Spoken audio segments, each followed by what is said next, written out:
ماشاءاللہ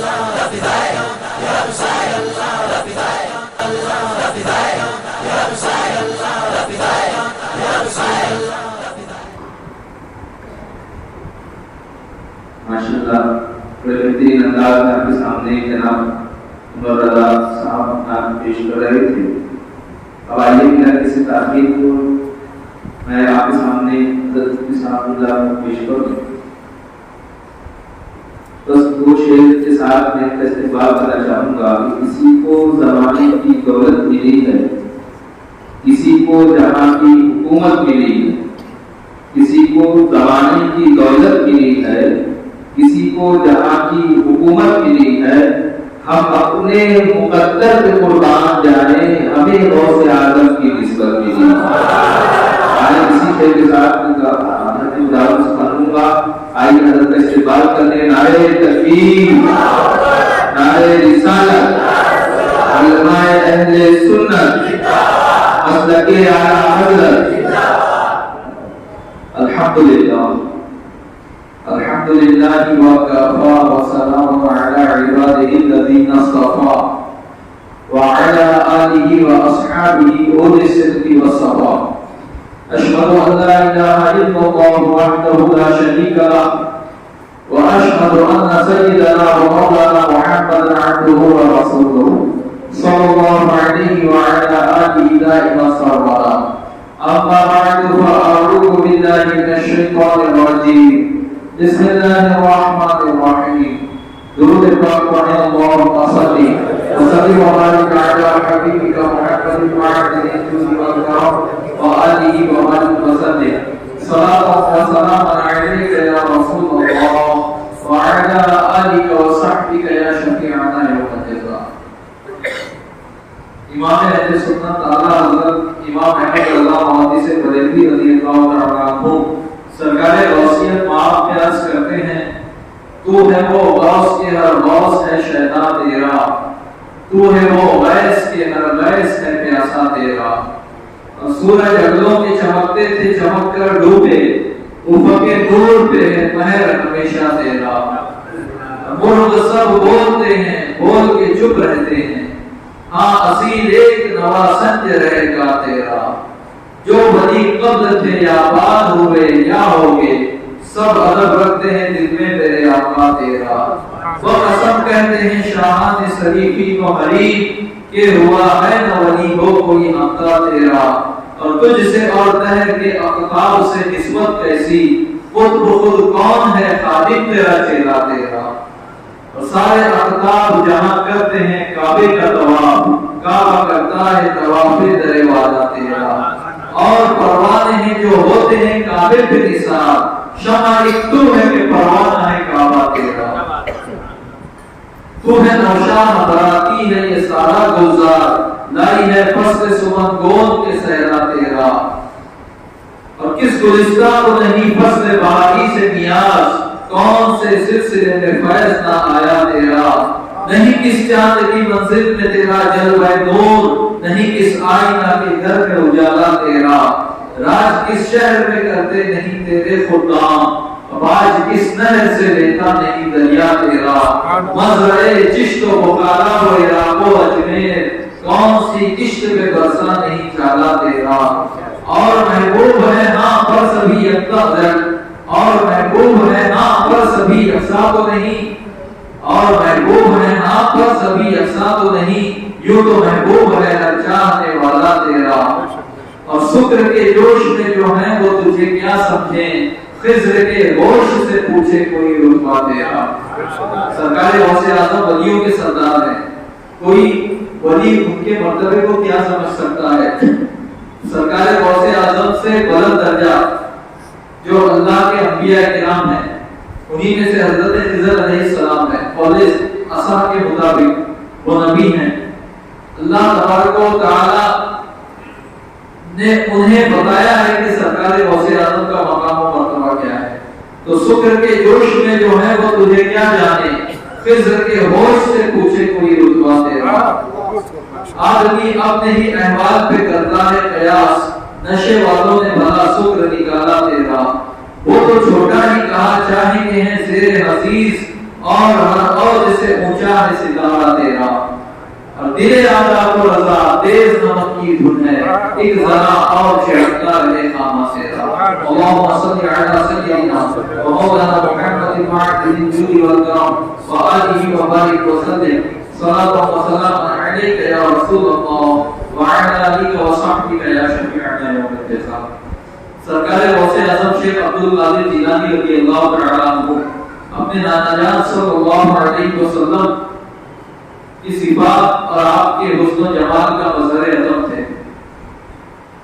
میں مناسب سمجھتا ہوں کہ کتابوں میں جو سرکار غوث اعظم کا حلیہ شریف بیان کیا گیا ہے، کچھ اس پر بھی روشنی ڈالو تاکہ آپ کے ذہن میں کچھ ایک تصور آئے، ایک ذہن بنے آپ کا، اور آپ کو معلوم ہو کہ سرکار غوث اعظم کو اللہ نے کیسا حسن و جمال عطا کیا ہے۔ بحجت الاسرار، قلائد الجواہر، نزہت الخاطر الفاتر وغیرہ میں ہے کہ شیخ موفق الدین ابن قدامہ مقدسی، شیخ ابو سعید، شیخ ابو محمد عبداللہ اور شیخ ابو عبداللہ ابن احمد علیہم الرضوان فرماتے ہیں کہ حضور غوث الثقلین رضی اللہ عنہ کا جسم مبارک دبلا، قد درمیانہ، رنگ گندم کو، سینہ کشادہ، داڑھی مبارک گنجان اور چوڑی، اور ابرو مبارک باریک اور بلی ہوئی، نہایت حسین و جمیل چہرے مبارک اور بلند آواز تھی، آواز مبارک۔ آپ جس وقت کلام فرماتے تھے مجلس گونج اٹھتی تھی، آواز مبارک میں قدرتی ایسا روح تھا کہ جب بھی آپ نے گفتگو فرمائی یا مجمع آپ نے کوئی ارشاد فرمایا تو تمام سامعین اور مخاطب دم بخود ہو کر متوجہ ہو جاتے تھے۔ کسی کو حضرت کے کلام سے غیر ملتفت ہونے کی مجال نہ تھی، یعنی توجہ ہٹانے کی مجال نہ ہوتی۔ عجب بات یہ تھی کہ سب دور اور نزدیک والے حضرات آپ کی آواز کو یکساں سنتے تھے۔ یہ سرکار غوث اعظم کی کرامت تھی کہ پہلی صف میں بیٹھا شخص جتنی صاف آواز سنتا اور جتنی بلند آواز سنتا، آخری صف میں بیٹھا ہوا شخص بھی اتنی ہی صاف اور اتنی ہی بلند آواز سنتا۔ یہ سرکار غوث اعظم کا تصرف تھا، اور ہر ایک کو ایسا معلوم ہوتا تھا جیسا کہ حضرت ان کے قریب ہی ارشاد فرما رہے ہیں۔ کلام کرتے وقت کسی کو خاموش رہنے کے سوا دم مارنے کی گنجائش نہ تھی۔ جو کچھ وہ ارشاد فرماتے اسی وقت اس کی بجاوری اور تعمیل ہو جاتی۔ حوالہ بحجت الاسرار، قلائد الجواہر وغیرہ۔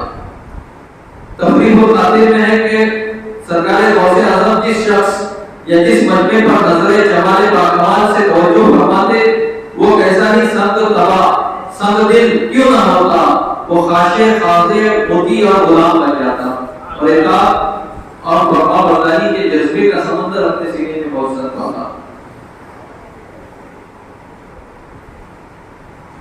اسی طریقے سے سرکار غوث اعظم کا جسم مبارک نہایت ہی نظیف، یعنی پاکیزہ اور صاف ستھرا تھا۔ امام ربانی غوث بحر عرفانی سید عبدالوہاب شعرانی، امام المحدثین حضرت مولا علی قاری اور حضرت علامہ یوسف ابن اسماعیل نبہانی رحمۃ اللہ علیہ مجمعین تحریر فرماتے ہیں کہ شیخ شریف حسین موصلی فرماتے ہیں کہ ہم حضرت غوث اعظم رضی اللہ عنہ کی خدمت اقدس میں 13 سال رہے۔ اس عرصے طویل میں ہم نے آپ کی ناک سے ریٹھ نکلتے ہوئے اور منہ سے بلغم نکلتے ہوئے کبھی بھی نہیں دیکھا تھا۔ اللہ نے آپ کو ایسی نفاست عطا فرمائی۔ ولا قعدت علیہ ذبابۃ، اور نہ ہی کبھی آپ کے جسم اثر پر مکھی کو بیٹھتے ہوئے ہم نے دیکھا۔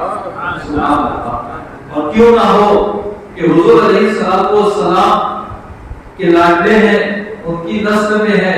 اعلیٰ حضرت فرماتے ہیں تیری نسل پاک میں ہے بچہ بچہ نور کا، اور تو ہے عین نور، تیرا سب گھرانہ نور کا۔ جب بچے بچے کا یہ عالم ہے تو جو سید السادات ہوں، جو غوث الثقلین ہوں، ان کی نظافت کا کیا عالم ہوگا۔ مفتی عراق حضرت محی الدین ابو عبداللہ محمد ابن حامد بغدادی حضرت غوث پاک کے خصائص بیان کرتے ہوئے فرماتے ہیں کہ آپ کا پسینہ مبارک خوشبودار تھا۔ اللہ اکبر، سبحان اللہ۔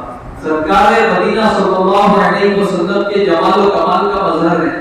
یہی وجہ ہے کہ حضور علیہ السلام کا ایسا فیضان ان پر برسا کہ آپ کا پسینہ مبارک بھی خوشبودار تھا۔ المختصر سرکار غوث اعظم اپنے نانا جان صلی اللہ علیہ وسلم کے حسن و جمال کا مظہر عطا تھے. محدثین نے حضرت امام حسن اور امام حسین رضی اللہ عنہما کا حلیہ مبارک بھی بیان کیا ہے. حضرت امام حسن مجتبی رضی اللہ تعالیٰ عنہ کے بارے میں آیا کہ حضرت امام حسن مجتبی رضی اللہ تعالیٰ عنہ حسن و جمال میں ظاہری شکل و صورت میں سر سے لے کر سینے تک اپنے نانا جان صلی اللہ علیہ وسلم کے مشابہ تھے. اور حضرت سیدنا امام حسین شہید کربلا صاحب قلب و قبا سینے سے پاؤں تک اپنے نانا جان صلی اللہ علیہ وسلم کے مشابہ تھے. تو ایک سینے تک مشابہ، ایک وہاں سے پاؤں تک. دیکھیے پرانے زمانے میں جب کوئی راز کی بات کسی بادشاہ کو کسی دوسرے بادشاہ کو لکھ کر بھیجنی ہوتی یا کوئی انتہائی خفیہ سرکاری فرمان یا پیغام ہوتا، کوئی راز کی بات ہوتی، تو اس وقت سرکاری کارندے خط توام میں لکھا کرتے.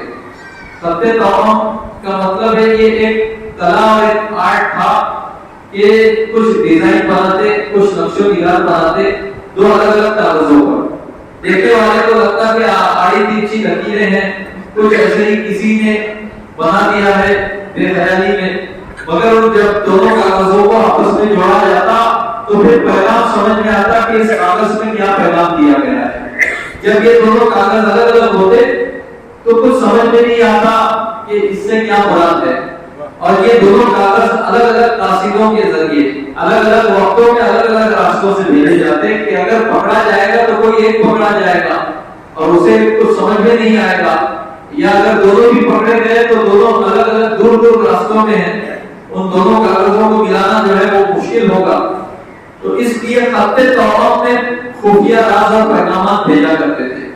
اعلیٰ حضرت بڑے خوبصورت انداز سے خط توام کی تشبیہ دیتے ہوئے فرماتے ہیں ایک سینے تک مشابہ، ایک وہاں سے پاؤں تک، حسن سبتہ نور کے جاموں میں ہے دیما نور کا، اور صاف شکل پاک ہے دونوں کے ملنے سے آیا، خط توام پہ لکھا ہے یہ دو ورقہ نور کا.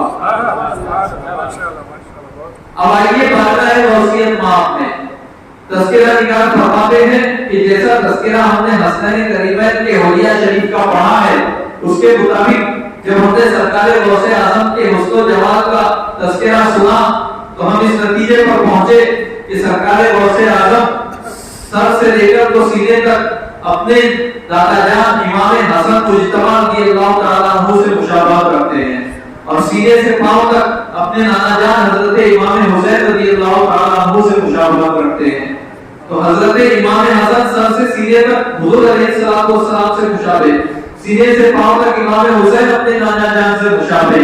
یہ دونوں ورقے جو خط توام کے دو الگ الگ ورقے تھے، اللہ کی شان کہ سرکار غوث اعظم کے حسن و جمال میں خط توام کے یہ دونوں ورقے مل گئے. اسی لیے بریلی کے امام نے کہا مصطفیٰ کے تن بے سائے کا سایہ دیکھا، جس نے دیکھا میری جاں جلوے سے بات دیکھا.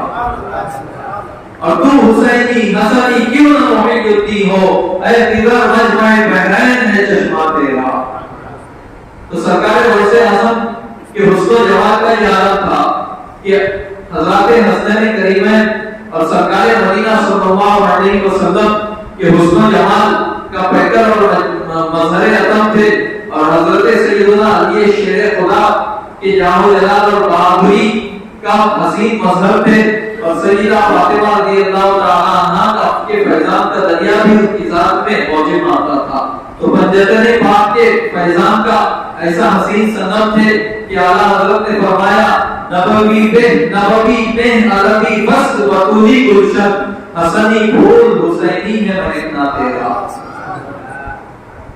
اس طریقے سے سرکار غوث اعظم کی شان ہے، اور اللہ نے آپ کو بڑا حسین و جمیل بنایا، اچھے سے اچھا سمدل. جب آپ کو دیکھتا تو اپنے دل میں نرمی پاتا، اور جب سرکار غوث اعظم گفتگو فرماتے تو لوگ ان کی بات دھیان سے سنتے، اور بڑے بڑے فاسق و فاجر بھی قائل ہوتے ہوئے نظر آتے. ایک مرتبہ درود پاک پڑھیں. اللہم صل علی سیدنا حبيبنا ومولانا محمد وعبد الجود والكرم وآله وبارك وسلم صلاة وسلاما عليك يا سيدي يا حبيبي يا رسول الله وعلى آلك وأصحابك يا شفيعنا يوم الجزاء.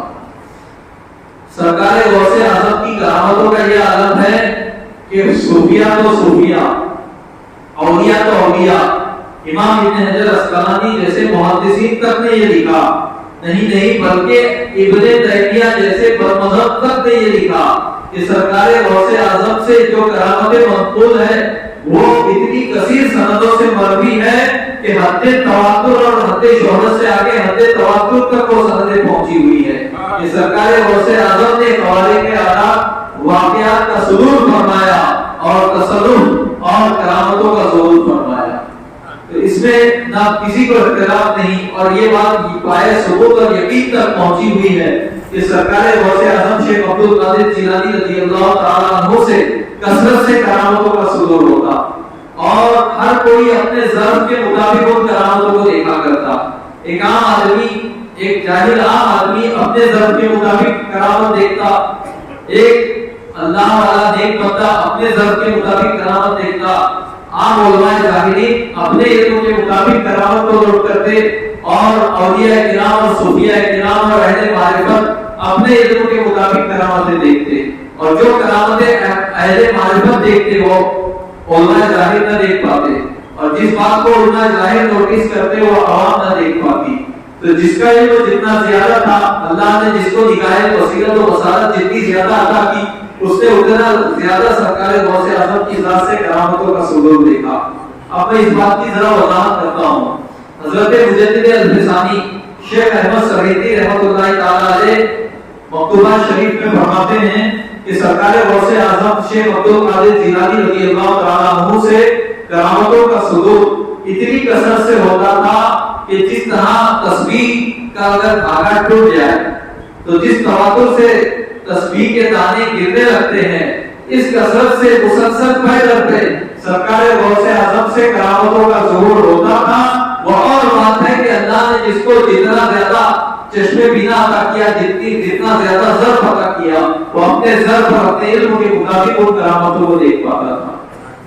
یہ مجدد الفسانی نے فرمایا. میں نے اس پہ غور کیا تو قرآن مجید کی یہ آیت کی طرف توجہ گئی جس میں پروردگار عالم نے فرمایا ان الذين قالوا ربنا الله ثم استقاموا تتنزل عليهم الملائکہ کہ بے شک وہ لوگ جو ایمان لائے اور انہوں نے کہا کہ ہمارا رب اللہ ہے، ثم استقاموا پھر اس پر استقامت اختیار کر لی، استقامت علی الشریعہ اختیار کر لیا، بال کی نوک کے برابر بھی اللہ کی نافرمانی سے اجتناب کیا، بال کی نوک کی برابر بھی گناہ نہیں کیا، شریعت پر ایسی حسین و جمیل استقامت اختیار کر لی، اللہ کے ولی ہو گئے. تو کیا ہوتا ہے؟ اللہ فرماتا ہے تتنزل علیہم الملائکہ، ان پر فرشتے اترتے ہیں اور ان سے گفتگو کرتے ہیں اللہ تخافوا ولا تحزنوا، کہ نہ خوف کرو نہ غم کرو، وابشروا بالجنۃ التي کنتم توعدون، اور تمہیں بشارت ہو اس جنت کی جس کا تم سے وعدہ کیا گیا. نحن اولیاؤکم فی الحیاۃ الدنیا وفی الآخرہ، ہم دنیا کی زندگی میں بھی تمہارے دوست ہیں اور آخرت کی زندگی میں بھی. تو قرآن کی اس آیت سے ثابت ہے کہ اولیاء اللہ کے پاس فرشتے آتے ہیں اور ان سے بات کرتے ہیں، ان کو تسلی دیتے ہیں، ان کی دلجوئی فرماتے ہیں. تو ظاہر ہے کہ فرشتوں کو ہم لوگ نہیں دیکھ سکتے، فرشتوں کو تو اللہ والے ہی دیکھتے ہیں. سرکار غوث اعظم شیخ عبد القادر جیلانی رضی اللہ تعالی عنہ کی بارگاہ میں پیدر پہ کثرت سے اتنے فرشتے حاضر ہوتے تھے کہ ہر فرشتے کا آنا ایک کرامت ہے. عام آدمی کے پاس فرشتے نہیں آتے ہیں، نہ گفتگو کرتے ہیں، نہ کسی کو نظر آتا ہے، اور اولیاء اللہ ہی کے پاس فرشتے آتے ہیں. سرکار غوث اعظم نے فرمایا، حضرت الاسرار کی روایت ہے کہ کچھ پیر انسانوں کے ہیں اسی طرح جنوں کے بھی کچھ پیر ہوتے ہیں، اور اسی طرح ملائکہ یعنی فرشتوں کے بھی کچھ پیر ہوتے ہیں. اور سنو، میں جن انسانوں اور فرشتوں تینوں جماعت کا شیخ ہوں، تینوں جماعت کا شیخ ہوں. تو شیخ عالی و صابر ہے عباس.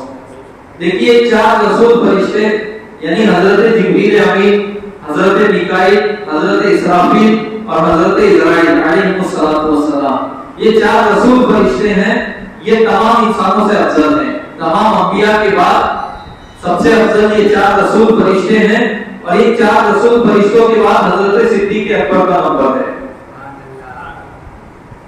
تو بات ان کی نہیں ہو رہی ہے، بات دیگر فرشتوں کی ہو رہی ہے۔ عام فرشتوں کی بات ہو رہی ہے کہ وہ سرکار غوث اعظم سے فیض حاصل کیا کرتے تھے۔ تو سرکار غوث اعظم کی بارگاہ میں پہلے پہ اتنی کثرت سے فرشتے حاضر ہوتے تھے کہ فرشتے کے ہر فرشتے کا آنا ایک کرامت ہے۔ تو اہل معرفت اور اہل طریقت چشم بینا رکھتے تھے، وہ اپنی آنکھوں سے ان فرشتوں کی زیارت کرتے تھے، اور ہر سیکنڈ پہلے پہ فرشتوں کا آنا ایک کرامت ہے۔ تو پہلے پہ ان کرامتوں کا وہ نظارہ کرتے تھے جسے عام لوگ نہیں دیکھ پاتے تھے۔ اسی لیے مجدد اقتصادی نے فرمایا کہ پہلے پہ ان کی ذات سے کرامتوں کا ظہور ہوتا تھا، وہ اور بات ہے کہ ہر کوئی اپنے ذوق کے مطابق اسے دیکھ پاتا تھا۔ پھر سوال یہ ہے کہ فرشتے تو ہر ولی کے پاس آتے ہیں، فرشتے تو ہر ولی کے پاس آتے ہیں۔ سرکار غوث اعظم بھی کے تعلق سے خصوصیت سے آیا کہ ان کے پاس ان سے کرامتوں کا صدور اس طرح ہوتا تھا جیسے کہ ٹوٹی ہوئی تسبیح کے دانے پیدل پہ گرتے ہیں۔ تو اس کا جواب یہ ہے کہ عام اولیاء کے پاس کبھی کبھار فرشتے آتے ہیں، کیف کر کے آتے ہیں اور کبھی کبھار گفتگو کرتے ہیں، لیکن سرکار بغداد کی شان کا عالم یہ تھا کہ فرشتے 24 گھنٹے میں ہر سیکنڈ میں حاضر ہوتے تھے اور آتے رہتے تھے، فیض دیتے رہتے تھے، جاتے رہتے تھے۔ اسی لیے فرمایا کہ تسبیح کے دانے جس طرح ٹوٹی ہوئی تسبیح سے گرتے ہیں، اسی طرح آپ کی ذات سے کرامتوں کا ظہور ہوتا ہے۔ اور خالی فرشتے نہیں بلکہ رجال الغیب حاضر ہوا کرتے تھے اور سرکار غوث اعظم سے فیض لیا کرتے تھے۔ اور سرکار غوث اعظم بظاہر بغداد میں اپنے مدرسے میں بیٹھے رہا کرتے تھے، لیکن ساری دوئے زمین اللہ تبارک و تعالی نے سرکار غوث اعظم کے سامنے کر دی تھی۔ فرماتے ہیں سرکار غوث اعظم کہ رأیت الى بلاد اللہ جماعہ کفرلۃ علی حکم اتصالی، کہ میں نے اللہ کے سارے شہروں کو اس طرح دیکھ لیا جس طرح رائی ہتھیلی پر کوئی رائی کا دانہ ہوتا ہے۔ وہاں منها شہور او دہور تمر وتنقضی الا اتالی، کہ کوئی شہر، کوئی مہینہ اور کوئی وقت ایسا نہیں ہوتا کہ جو میرے پاس آ کر مجھ سے اجازت دے کر پھر نہ آتا ہو۔ وَتُخْبِرُنِي بِمَا يَأْتِي وَيَجْرِي وَتُعْلِمُنِي فَأَبْصِرْ عَنْ جِلَالِي، اور جو کچھ وہ اپنے اندر واقعات لانے والا ہے اس کی مجھے خبر دیتا اور مجھے باخبر کرتا، لہذا ہے میرے دشمن مجھ سے جھگڑا کرنا چھوڑ دے تو مجھ سے نہیں جیت سکتا۔ یہ سرکار غوث اعظم کا تصرف ہے اور یہ آپ کی کرامات ہیں۔ ایک بار کا واقعہ ہے، ایک شخص دور دراز مقام سے آیا، کرامتیں بیان کروں، حضرات نے بھی بچپن سے بہت ساری کرامتیں سرکار بغداد کی سنی ہے۔ سرکار بغداد کو لوگوں نے دریائے دجلہ پر اس طرح چلتے ہوئے دیکھا جس طرح ہم لوگ زمین پر چلتے ہیں۔ سرکار بغداد واس فرماتے فرماتے اچانک ہوا میں تشریف لے جاتے اور چند قدم اوپر ہوا میں اڑتے۔ سرکار بغداد بیمار کو ہاتھ لگا دیتے، توجہ فرماتے وہ تندرست ہو جاتا۔ چور چوری کرنے آیا تھا اور آپ کا قیمتی جبہ مبارک آپ کے جسم سے کھینچنا چاہ رہا تھا، سرکار بغداد نے نگاہ کرم ڈالی تو وہ چور جو ہے ولی بن گیا۔ واقعہ آپ حضرات نے سنا ہے۔ اس طرح کے بے شمار واقعات ہیں اور آج تک سرکار غوث اعظم کی کرامتوں کا ظہور ہو رہا ہے، آج تک ظہور ہو رہا ہے، اور یہ باتیں ہٹی چھپی نہیں ہیں، اولیاء اللہ کے درمیان مشہور اور متواتر ہیں۔ سرکار غوث اعظم کی سب سے بڑی کرامت کیا ہے، میں آج مختصر میں اس پر روشنی ڈالنا چاہوں گا۔ ایک مرتبہ درود پاک اللهم صل على سيدنا ومولانا محمد وعلى الجود والكرم وآله وبارك وسلم صلاة وسلاما عليك يا رسول الله وعلى آلك وصحبك يا شفيعنا يوم الجزاء۔ ایک شخص دور دراز علاقے سے آیا، سرکار غوث اعظم کا شعرا سنا کہ آپ سے کثرت سے کرامتوں کا صدور ہوتا ہے، تو اس کے دل میں بھی شوق پیدا ہوا کہ وہ بھی سرکار غوث اعظم سے کرامت کا صادر ہونا اپنی آنکھوں سے دیکھ لے۔ سرکار غوث اعظم کی بارگاہ میں آیا، آپ کے مدرسے میں مہمان بن کے رہنے لگا۔ ایک ہفتہ ہو گیا، اس سے رہا نہیں گیا، صبر نہ ہوا۔ سرکار غوث اعظم سے عرض کیا کہ حضور میں آپ کی کرامتوں کا شہرا سن کر بڑی دور سے آیا تھا، مگر افسوس ہفتہ بھر ہو گیا، مجھے ایک کرامت بھی آپ سے صادر ہوتی نظر نہ آئی۔ سرکار غوث اعظم جانتے تھے کہ اس کا جتنا ضرر تھا اس نے اتنا دیکھا۔ اس سے فرمایا کہ اچھا ذرا یہ بتاؤ کہ ایک ہفتے کے دوران تو میرے ساتھ رہے، کیا کبھی میں نے کوئی فرض چھوڑا؟ اس نے کہا نہیں۔ کیا کبھی میں نے کوئی ناجائز کام کیا؟ اس نے کہا نہیں۔ کیا میں نے کبھی کوئی مکروہ کام کیا؟ اس نے کہا نہیں۔ کیا کبھی کوئی سنت چھوڑی؟ اس نے کہا نہیں۔ میں نے تو حضور علیہ الصلوۃ والسلام کی شریعت اور سنت پر آپ کو کامل طریقے سے اور مضبوطی سے عمل کرتا ہوا پایا۔ آپ کا عمل تو بے مثال ہے، آپ کی استقامت کی طرح میں نے کوئی استقامت کہیں نہیں دیکھی۔ سرکار غوث اعظم نے فرمایا سنو، الاستقامت فوق الکرامہ، کہ تم کرامت دیکھنے آئے تھے، شریعت پر اور سنت پر استقامت یہ تمام کرامتوں سے بڑھ کے ہے۔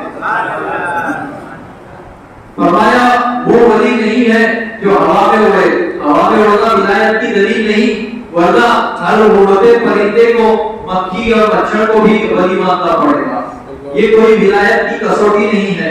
فرمایا وہ ولی نہیں جو پانی پر چلے، کشتیاں پانی پر چلتی ہے، پتنگ پانی پر تیرتی ہے، وہ ولایت کا یہ کوئی معیار نہیں ہے۔ فرمایا ولایت کا معیار ہے سنت اور شریعت پر استقامت۔ اگرچہ ولی سے کرامت کا صدور نہ ہو، ولایت کے لیے کرامت کا صدور ہونا کوئی شرط نہیں ہے، بلکہ ولایت کے لیے شریعت اور سنت پر استقامت شرط ہے۔ اور اگر استقامت پائی گئی تو ولی ہو سکتا ہے، لیکن اگر بظاہر کوئی ہوا میں اڑے لیکن شریعت کا مخالف ہے تو وہ کوئی شوقہ باز یا جادوگر ہوگا، ولی نہیں ہو سکتا۔ تو سرکار غوث اعظم نے ایک ہفتے تک اپنی کرامت اس کو نہیں دکھائی، کیونکہ اسے آپ سمجھانا چاہ رہے تھے کہ کرامتوں اور چمتکار کے پیچھے نہ بھاگو، بلکہ شریعت پر استقامت اور سنت پر عمل کرنا یہی اصل چیز ہے اور یہی سب کچھ ہے۔ الاستقامت فوق الکرامہ۔ تو مسلمانوں، سرکار غوث اعظم نے اپنے اس قول سے اور اس عمل سے ہمیں یہ تعلیم دی کہ ہم شریعت پر عمل کرنے کی کوشش کریں، سنت پر عمل کرنے کی کوشش کریں، اور جسے سنت اور شریعت پر سختی سے اور مضبوطی سے عمل کرتا پائیں اسی سے عقیدت رکھیں اور اسی سے اپنے دل کا تعلق رکھیں۔ اگر کوئی کتنے بھی بڑے دعوے کرے یا اس کے مریدین کتنے بھی بڑے اس کے بارے میں دعوے کریں، اگر آپ نے دیکھا کہ اس نے نماز نہیں پڑھی، نماز چھوڑ دی، آپ نے دیکھا کہ وہ بے پردہ عورتوں سے بغیر کسی تکلف کے ملتا جلتا ہے، آپ نے دیکھا کہ وہ رمضان میں روزہ نہیں رکھتا، کھاتا پیتا ہے، آپ نے دیکھا کہ گالی گلوچ کر رہا ہے، تو سمجھ جاؤ کہ یہ کچھ اور تو ہو سکتا ہے، اللہ کا ولی نہیں ہو سکتا، اس لیے کہ اللہ فرماتا ہے ان اولیاءہ الا المتقون، کہ اللہ کے ولی تو پرہیزگار ہی ہیں، شریعت کے پابند ہی ہوتے ہیں، شریعت کا مخالف کبھی اللہ کا ولی نہیں ہو سکتا۔ تو الاستقامت فوق الکرامہ کہہ کر سرکار غوث اعظم نے یہ بتایا کہ کرامت یہ بات کی چیز ہے، اصل ہے شریعت پر استقامت۔ یہی وجہ ہے کہ بہت سارے اولیاء نے کبھی زندگی میں کبھی ایک بار بھی کرامت کو ثابت نہیں فرمایا، ان سے کرامتوں کا ظہور نہیں ہوا، بلکہ اپنے آپ کو چھپایا۔ بلکہ صوفیاء کرام فرماتے ہیں کہ ولی کی ایک قسم وہ ہے کہ اس ولی کو پتہ ہی نہیں ہوتا وہ ولی ہے، وہ شریعت کا پابند ہوتا ہے، سنت کا عامل ہوتا ہے، پرہیزگار ہوتا ہے، لیکن اس پر سے ابھی وہ حجابات نہیں ہٹتے جو حجابات دیگر اکابر اولیاء سے ہٹ جاتے ہیں، ابھی اسے وہ جلوے نہیں دکھائے جاتے، تو وہ سمجھتا ہے میں عام انسان ہوں، کوئی ولی نہیں ہوں، لیکن اللہ کے نزدیک وہ اللہ کا محبوب اور پیارا ہوتا ہے، تو وہ تو کبھی کرامت نہیں دکھاتا، وہ تو اپنے آپ کو عام آدمی سمجھتا ہے۔ تو ولی کے لیے کوئی ضروری نہیں ہے کہ وہ کرامت دکھائے، اصل ہے شریعت پر استقامت، اصل ہے سنت پر عمل، اور ظاہر ہے کہ بغیر علم کے عمل نہیں ہو سکتا، بغیر درخت کے جس طرح پھل نہیں ہو سکتا، اسی طریقے سے بغیر علم کے عمل نہیں ہو سکتا، اور بغیر علم کے وہ خشیت الہی آ ہی نہیں سکتی کہ جس خشیت کو ولایت کے لیے شرط قرار دیا گیا. اسی لیے قرآن مجید میں پروردگار عالم نے ارشاد فرمایا انما یخشی اللہ من عبادہ العلماء کہ اللہ سے اس کے بندوں میں علماء ہی خشیت رکھتے ہیں. اس کا یہ مطلب نہیں کہ عام آدمی جو عالم نہیں ہے بالکل خوف و خشیت نہیں رکھتا، ایسا مطلب نہیں ہے. عام انسان ہم اور آپ بھی کچھ خوف رکھتے ہیں، بڑے سے بڑا گنہگار بھی کسی نہ کسی موڑ پر کچھ تھوڑا سا خوف الہی اپنے دل میں پاتا ہے. لیکن اللہ تبارک و تعالی اپنے بندوں سے جیسی خشیت چاہتا ہے ویسی خشیت، ویسی کامل خشیت تو علماء ربانیین ہی کو ملی. علم کے صدقے اور علم کی برکت سے علماء ربانیین ہی کامل خشیت اپنے دل میں رکھتے ہیں. تو یہاں خشیت کاملہ مراد ہے کہ جیسا ڈرنے کا حق ہے وہ حق تو علماء ہی ادا کرتے ہیں. تو بغیر عالم بنے کوئی خاشع نہیں ہو سکتا. جیسی خشیت اللہ تبارک و تعالی چاہتا ہے اپنے بندوں سے کامل خشیت نہیں آ سکتی. تو اگر کسی کو ولی بننا ہے تو اسے چاہیے پہلے علم حاصل کرے. یہی وجہ ہے کہ آپ اولیاء اللہ کا تذکرہ پڑھیں آپ کو کوئی بھی جاہل ولی نہیں ملے گا، بلکہ جو بھی آپ کو ولی ملے گا آپ کو اس کے تذکرے میں ملے گا کہ پہلے انہوں نے عالم کورس کیا، علم دین حاصل کیا، تفسیر حدیث فقہ وغیرہ کا ضروری عقائد کا ضروری علم حاصل کیا. اس وقت میں عالم ہوئے، پھر اس کے بعد جب انہوں نے عمل کیا، مجاہدات کیے تو پروردگار عالم نے انہیں اپنا محبوب بنایا اور ولایت کے اعلیٰ مقام پہ فائز کیا. بلکہ جس جاہل پر خدا تعالیٰ رحم فرماتا ہے، کرم فرماتا ہے اور اسے اپنا ولی بنانا چاہتا ہے تو اسے پہلے علم کے زیور سے آراستہ کرتا ہے، اسے پہلے عالم بناتا ہے پھر ولی بناتا ہے. امام شافعی رحمۃ اللہ تعالی علیہ فرماتے ہیں کہ اگر علماء اللہ کے ولی نہ ہوتے تو کوئی اللہ کا ولی نہ ہوتا، اس لیے کہ اللہ جاہلوں کو اپنا دوست نہیں بناتا. سرکار غوث اعظم نے بھی ہمیں یہی تعلیم دی اور ہم سرکار بغداد کے چاہنے والے ہیں.